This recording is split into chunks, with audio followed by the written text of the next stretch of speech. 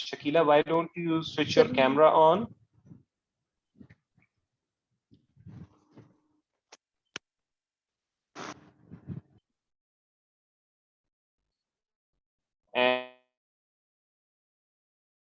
And Heather,